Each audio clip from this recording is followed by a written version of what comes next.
Hi everyone, Natasha here, and around my home today I am in my dining room. Welcome, thank you for joining me today. If you're new here, don't forget to subscribe and hit the like button down below, and if you click on that little notification bell, then it lets you know every time I upload a video.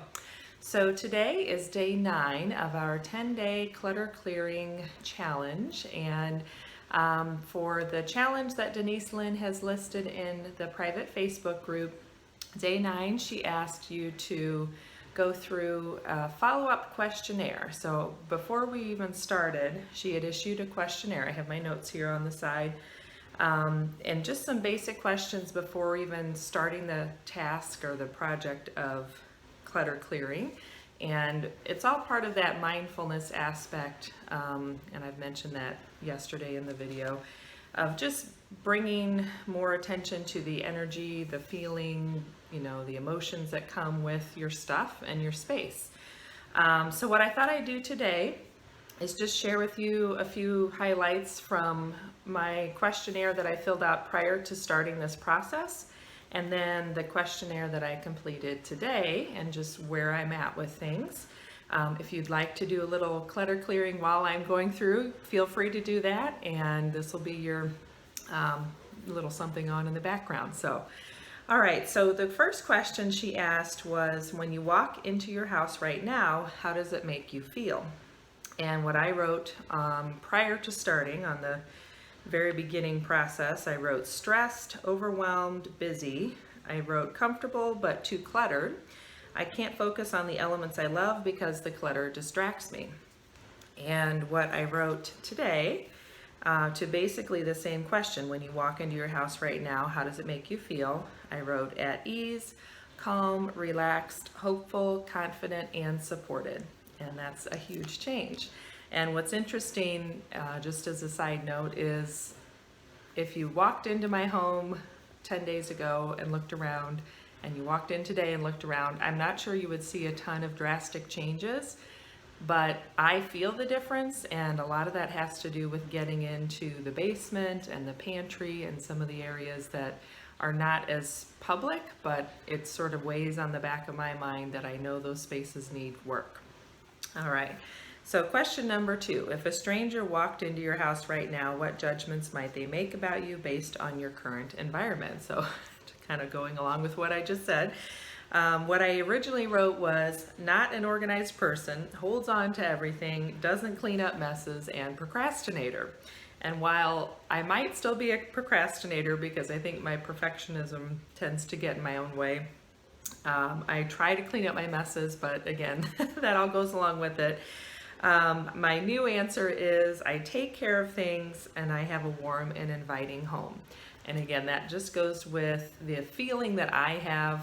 I feel more confident. I feel like I can take on things. I can stay on top of things. I can take better care of things. So all of that is just from doing this process of going through the 10-day clutter clearing, but also adding in the mindfulness aspect and setting intentions each time. So that's another great benefit. All right, question number 3, she asked, is there currently an area of your home that you dread going into or where you don't like to spend time? If yes, what is that area? So I originally wrote the basement and the pantry. So those are my 2 biggest challenges, and neither of those is a space that I'm going to spend a lot of time in, but they're both very utilitarian, and so when they're cluttered and overcrowded, they don't function well at all. And I think for me, that just that chaos is there under the background of everything. So even though the main spaces of the house might be kept up and look pretty clear, I feel that chaos even though you can't see it. So my new question, or my new answer today to basically the same question, is the basement is still in need of a lot of work, but it feels better. Adelina's room and the living room still have too many disorganized toys. So that's one area that I haven't really gotten into yet, are the toys. And I'll just share with you, that's an area I really struggle with. Various reasons, and Maybe that's another whole series. I've been watching Minimal Mom here on YouTube, and she has a great channel, and it's very inspiring to me because she has children and she's minimized their stuff, which is awesome.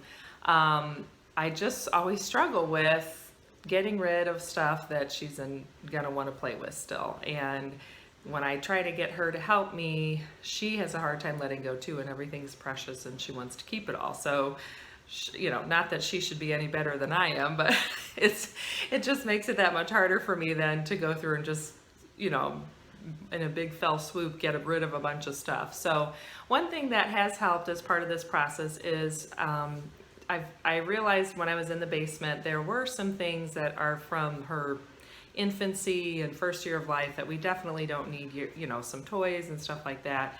And I recently bumped into an acquaintance here in our little town, and she has a 10 or 11-month-old baby girl, and we were just chatting, and I said, I have a lot of these toys and we really need to get rid of them, and I have some other supplies and baby things. Would you be interested in any of it? So she has come over once, and then we chatted after that, and I think we'll have another meet up and do some more swapping of things. But that felt so good. And my daughter initially was not wanting to let go of anything, and then once I let her pick out her favorite things, it was just the old thing that everything old is new again. Because these baby toys have been in a box for 4 years, when I got them out, she just immediately wanted to play with them. So she played with them for a while and then picked out her favorite things that she definitely wanted to keep. And then we were able to get quite a bit boxed up, and this friend came over and got all kinds of nice stuff that she was really happy to get for her daughter. So